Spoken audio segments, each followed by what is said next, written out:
Welcome back to Warchant TV, and this is another edition of what we're calling Trending on the Tribal Council. And of course, that is the most popular message board on warchant.com. Get your free trial, Warchant 30, if you want to be able to interact on the Tribal Council, maybe have your post featured on this show. And Corey, we got a good one today because there's been one going on for a couple weeks now, and it's really, It says, what is your best FSU away game road experience? I'm, of course, joined by Corey Clark, senior writer at warchant.com. And Corey, when I saw this thread, I thought this would be a good one for Trending on the Tribal Council. Of course, I immediately went to you because I think you and I have been going to games since the 80s. We've been to a lot of different venues. And it's a neat topic because you're just judging. There's so many things to judge this by. Before I want to share the first post of SP Russell 01 who started this. But first, when you're judging, when you come back from a trip, what are some of the criteria in your mind that's going to make a road experience, the entire experience, a top one? Well, first and foremost, a win. I do think that's not. I don't think we can factor that in, but yeah, I hear you. I would say a win. I would say, the weather. I think that's a big one. Yeah. I've been to Baton Rouge once in '91, but it was a deluge, and it wasn't a fond memory. Yeah, I was soaking wet. I think the result, the weather, and then after that, it's just. I think the tailgating is huge. The stadium itself, if there's neat things to see on campus, are unique. Neat's probably not the right word, but unique, something different. If there's something unique about the stadium, I think that all factors in. Then also, who you're with. But I know who you're with is, that's something that's not really a controlled group because we all go to football games with different people. So to me, it's more about the environment, the atmosphere of the game, and then the result and the weather. I would also throw in there my experience just dealing with the fans. Obviously, there's certain ones, some are very accommodating. I'm surprised at some locations I've been to have been great. And when there's some, especially a couple in state, that are not so accommodating. They're not so friendly when you're wearing the garnet gold and you walk into their city. So that obviously has an effect on it as well. So I want to go ahead and start here featuring our friend SP Russell and his post. And he brought up a few good ones here, Corey. It started out. See, here's what I want to get your take on this too, because he starts out. He puts New Orleans in the Superdome number one, and to me, that's more of a city thing. I mean, look, I can go to Chicago, I can go to New Orleans and party my butt off. I don't know if really the football stadium or the environment really is that much, but I don't know. Both of us have been there several times. Had a great time every time I'm on Bourbon Street, but I don't know if I think the game itself or the venue is that great. Well, if you're incorporating the whole city into the venue, which I guess you could, best away game place / venue, New Orleans is up there, man. That is a great experience, especially if you're there for a few days before the game. You're not just zipping in and out. You get to experience New Orleans. And then if you're staying downtown, you could walk to the stadium or stumble. Yeah, that's true. It is very close. Depending on how long you've been there, you could stumble to the stadium and watch the game. So, I also think that's when you want to factor in okay, how old are you? Do you have kids with you? Because obviously New Orleans is a fine city, but I don't want to go there with my kids. Yeah. I want it to be like an adult's trip to New Orleans. Otherwise it's not that you're not getting the full experience. Yeah. Go ahead. Well, but overall, I think I've been to the Sugar Bowl 4 times, and they were all great trips. Even the 0-2 game where Anquan played quarterback was still a neat trip. I will say, I think what might skew this a little bit is there's been a couple of great experiences. Your number one criteria to win, because think about it. You had the fifth quarter and the French Quarter. Yeah. Goes down as one of the great all-time wins. And Florida State's second national championship was there too. So I think that may be weighing a little bit on fans. Again, I try to look, sure, the city's huge because you're there for a couple of days. You want to experience it. The city's great, especially if, like you said, I'm there with my wife or with friends. We're just going to party and have a great time. But I mean, the Superdome itself, and I don't think there's anything special about that. Now, he put a second one, which would be in my top 2 or 3. And again, it goes into, we had a great experience there because it was an incredible game. Florida State won its third national championship. That's, of course, Pasadena at the Rose Bowl. To me, just walking in that place, getting up in that press box, seeing the history, the tradition, and then San Gabriel Mountains in the background. Man, I got goosebumps just sitting up in that place. And I know a lot of people told me they were in the fans, and the stadium itself was not it was kind of old. Seats were close together. The restroom facilities weren't the best, but man, just the tradition and the experience to me were top notch. Yeah, and like he mentions, you're on a golf course. It's a weird. The people that haven't been there, it's you drive through like a neighborhood to get to the stadium, and then it opens up, and there's this 100,000 seat stadium on a golf course, essentially right next to a golf course, and that's where people had to park. They parked them on the golf course. Yeah, to me that's a little different too because I was covering that game. I wasn't there as a fan. And yeah, man, the view from the press box was unbelievable. It's just again, like he mentions, the weather is incredible. It's blue skies with mountains in the background. It's a picturesque, beautiful place to watch a football game. But again, I don't know if I'm thinking about the environments I've been to, both of these are pro to me. Like they're more pro environments. Obviously, the Saints play in the Super. Yeah. There's not a pro team that plays in the Rose Bowl, but it's also not right next to a college campus. It's not on a college campus. It's a beautiful stadium, a beautiful view from an old kind of mediocre stadium. Great environment, great atmosphere. I loved everything about that trip, but I don't even want to put that on my list because I covered I was there as a writer. I was working. It was a great experience though for a week, and my wife at the time joined me. One of my best friends joined me. It was really cool, but yeah, I think there's better places in the country to go get the college football experience. You know what I mean? Yeah, and the other one that he brought up here is Pitt, and again, I think that was just a great trip. And I'm sure he's talking about the season opener in 2013, and it's a really neat city. And it's I lived there for a while when I was a lot younger, and just to see how much the city has improved, how much fun it was. There's a great bar scene. I don't know if there really was tailgating there. I don't remember that specifically. I just remember hanging out at a bar before going out there. It's a really neat town. I don't know if I would put that in the overall of my top 5, but I mean, it was obviously a great trip. Yeah, it's a cool stadium, but it's a pro stadium, just like the Superdome pro stadium. It's not I don't know where the Pitt campus is in relation to Heinz Field, but I know that it's not that close because I had about a mile and a half walk from my hotel room to the stadium, and I was in a throng of Pitt students walking over there. So I don't think it's all that close. I think it's a couple miles away, but I think that, and plus that game was their first game in the ACC. If you go to Pitt, if Florida State was playing at Pitt in 2020, let's choose another year, 2019, there'd be 11,000 people in the stadium. Yeah. Cool stadium, but I would much rather be there for a Steelers game than a Pitt Panther game. Yeah, and I think it also, clouds our recollection a bit. You might have seen the best individual performance by a quarterback in college football history, especially when it was starting his very first game. Certainly the debut performance was that was an unbelievable. I don't know if any quarterback in college has had a debut like he did in that game. And that's something I'm going to remember so much, that I was there for that, to see that. We had no idea at the time, what Jameis Winston was going to be. And man, that was beyond. Nobody could have even dreamed that performance would have been that good. All right. I'm going to go to another one. Let me say real quick, that'll always be up there as one of the coolest games I've ever gotten to cover. That and the Rose Bowl, frankly, but not necessarily for the college environs atmosphere as much as just what we saw on the field. All right, Corey, this one I think you may agree with the number one. And you have been there. I have not. We've discussed it before. And this is WX Knoll MO. Put his list up there, had Michigan on top, and I know you got to go there in 91. And I told this, if I had a list of games I regret not going to, this would be number one on my list. So is this viable as maybe the best overall game road trip experience you've had? Man, it is up there because of the game. Again, the wind helped. The weather was incredible. Just the way the game played out, 51-31. Hey, go back and watch our what do we call those things, Gene? The thing we did with we did one with Carruthers. The War Chat. Yeah, go back and watch the War Chat we did on the 91 Michigan game. Go back and watch all of them. But yeah, the thing about that game, though, was that it started at noon. Well, the thing about that stadium that people don't realize, it doesn't get that loud. I don't know. It's the way it's constructed. I think and when you drive by it on the highway, you're convinced it can't be the Big House. Because when you walk into the stadium, you walk down to your seats.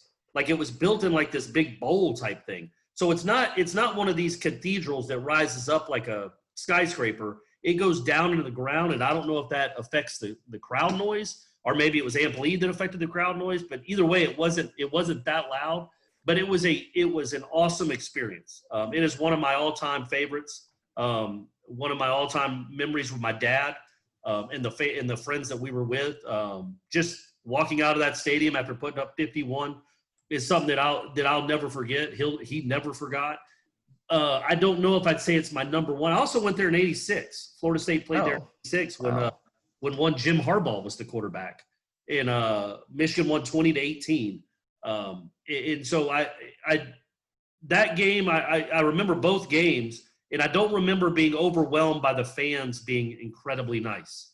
I don't think they were rude necessarily, but Notre Dame, you remember them, at least I do. I remember Notre Dame fans being overly nice. Michigan, I just felt like they just looked at Florida State, like, especially in '86, just looked like this Southern team that they were going to batter.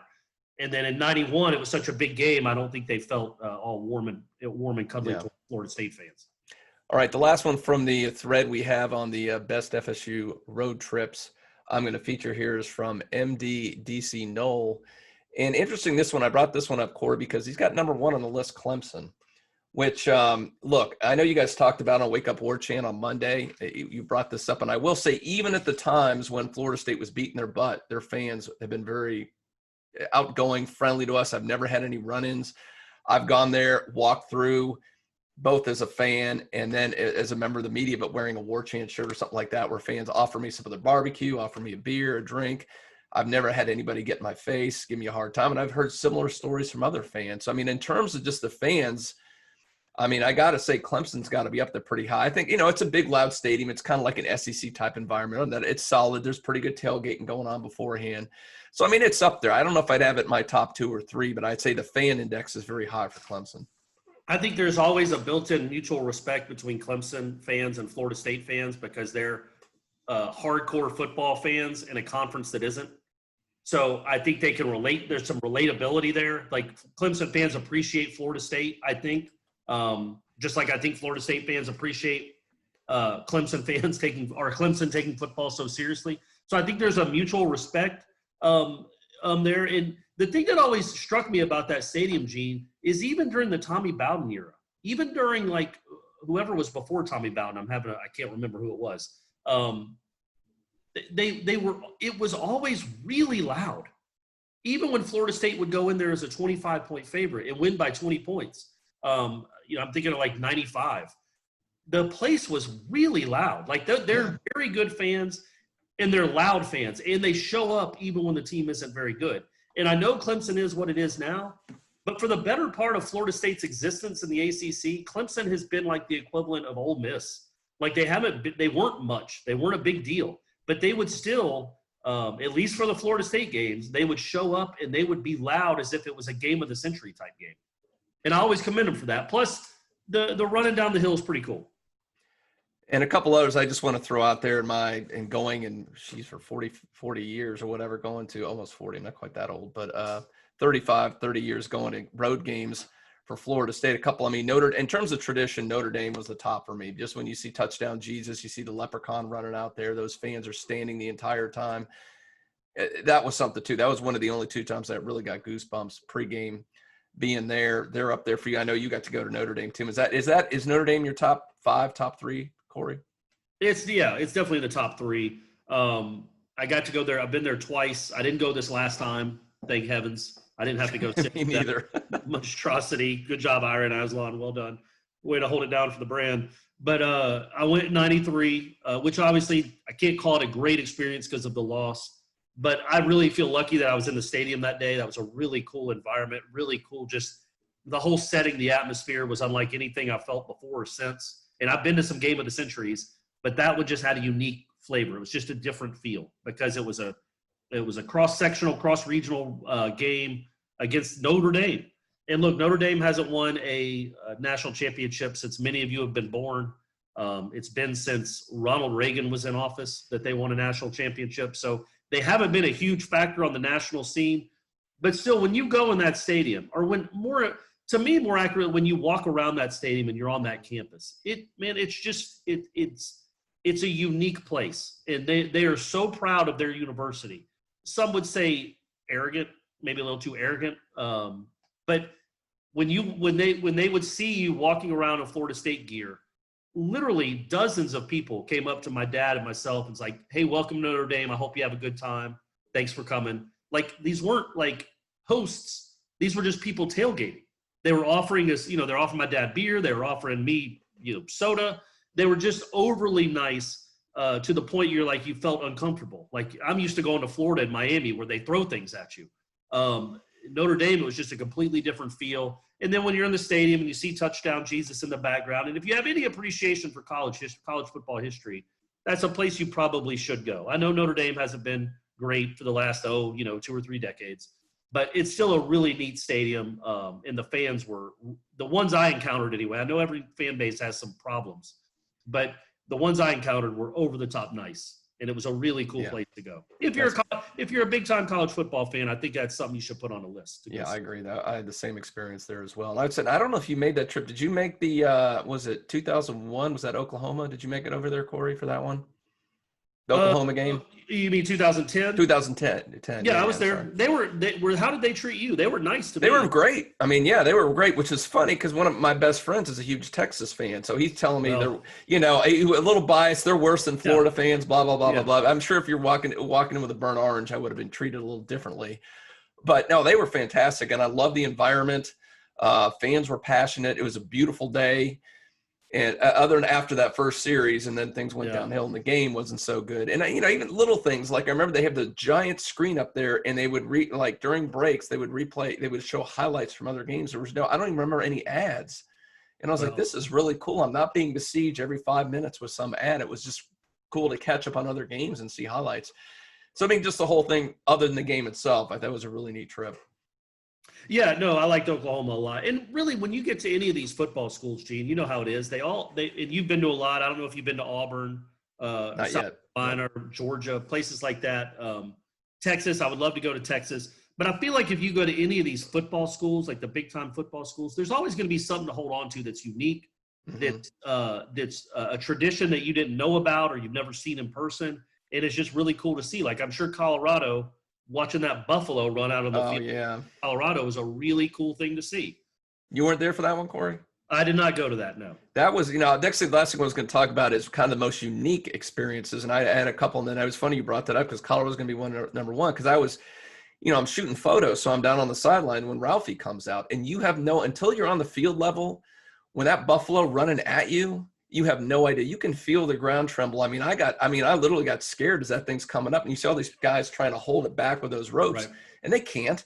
If that thing decides to charge me, I'm done. Yeah. I'm pulling up daisy. So I ran and put my back against the wall as hard as I could because that thing is.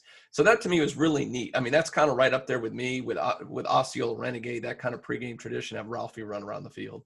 And I will say this, going back to Oklahoma, I was not blown away by that little wagon thing. No, the Sooner Schooner, that didn't do anything for me. Hey, great program. You got a lot of cool traditions. The wagon thing didn't do it for me at all.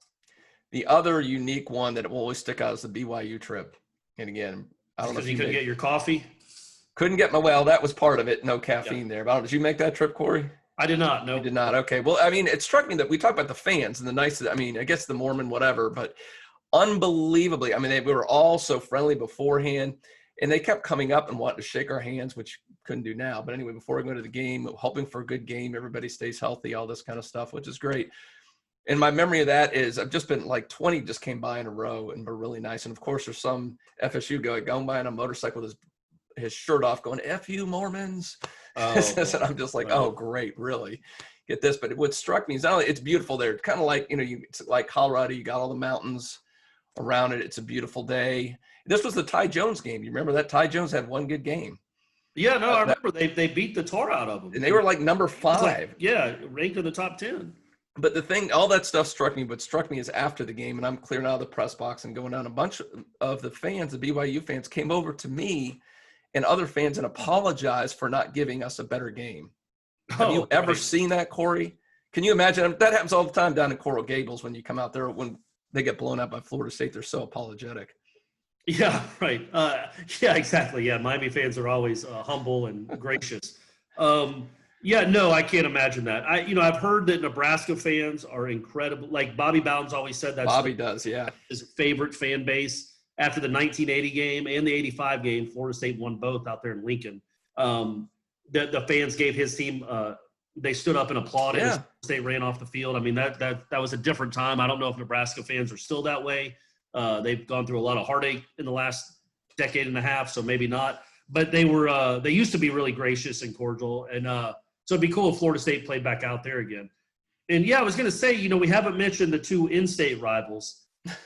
Well, I was gonna bring that up. The last thing before we go, if we're gonna do this, just one out, the worst road experience. I mean, not a single game, but let's say if you've gone to one multiple times, what is your least favorite trip? Okay. So I'll say this is a very specific time. So the 1994 Miami game, my dad got, he's like, hey, you and your buddy come down I was at Georgia Southern at the time, come drive down. I got tickets to the game in the Orange Bowl. And Miami had just lost to Washington. So they weren't supposed to be that good a Miami team. Florida State, they were coming off a national championship. They'd won however many games in a row. So I think Florida State was favored to win by a little bit. So anyway, we get to the game. We're tailgating. We're walking into the stadium. My sister has come. There's like 2 or 3 other of my dad's friends there. And my dad's like, all right, well, we got 4 tickets up in the Florida State section. And then Turk, he called me Turk. He's like, we got 2 for you and Shane, but you're in the Miami student section. Oh, boy. And I guess obviously he didn't want my sister to have to sit in the Miami student section. So it's 2 18-year-old kids with Florida State gear from head to toe in the Miami student section in a game where Miami wins and Florida State doesn't get a first down. So that luckily the kids around us were kind of cool. And we didn't, I mean, the score, man. What are we going to be celebrating like wild hyenas when Florida State scores a touchdown? We kind of just did a polite clap and sat back down. Yeah. And then, so that was a long way to go. Statesboro to Miami is not an easy trip. And then to go and watch the team you're cheering for lose and get like 2 first downs in the second half, and Danny Cannell is replaced by Stark, and then have to wear it all at night in the Orange Bowl in the middle of the Miami student section. Back when, you've seen the Miami student section, Gene. So unfortunately. That was my worst college football experience.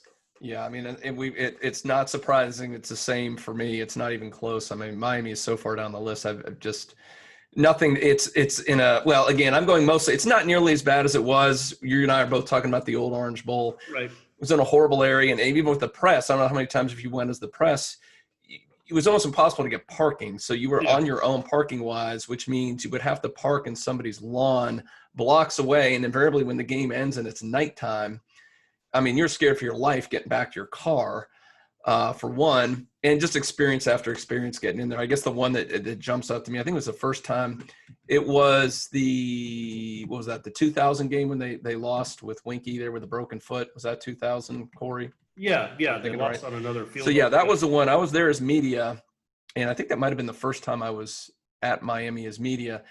And the guy behind me, some Miami radio station guy, and the sports information people are sitting behind there.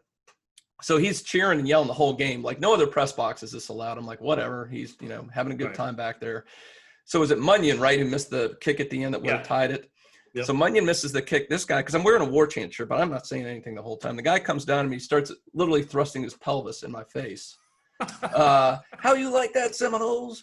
And I'm looking back to the sports information people I know was sitting right next to me. I look, but they're all high-fiving, chest bumping back there. I'm like, well, I'm not going to get any help from this. So this is freaking great. And then being in the photo room, the next time I went down there as media, it was basically a bunch of picnic benches out in a hallway where fans were coming by, and urine is dropping down on top of the computer. So it's just class all the way. I mean, then of course I don't even need to get into the fans. I mean, you saw some of that, and after you see the post-apocalyptic tailgate thing. Yeah. You mentioned that time too. I don't know why I had cameras with me. I don't know why I didn't take pictures. I don't think you can explain what that is like after the game, after they lose at night. It's like a freaking bomb went off. Yeah. Yeah. It's just debris everywhere. Just debris. It's tailgating. I mean, there's TVs, there's tents torn apart. There's baby strollers ripped in half.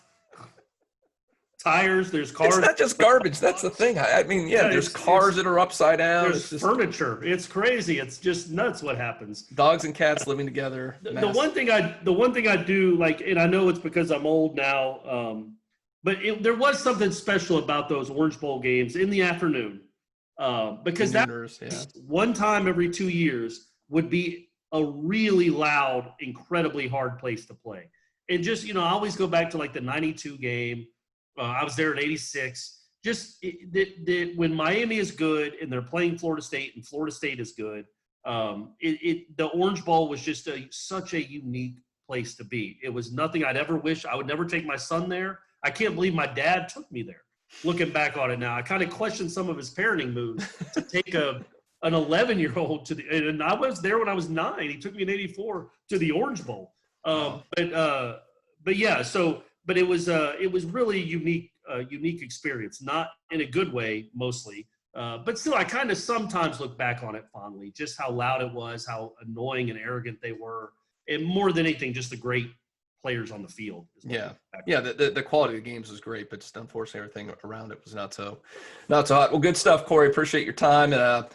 Get to check you out several times during the week on Wake Up Warchant. You can watch that. They have the live show usually during the week, and you can subscribe on YouTube, Google Podcasts, iTunes, whatever you need to do to follow you and all that stuff. And all your great writing again on warchant.com. If you like this video, hit the little thumbs up underneath. That helps us out.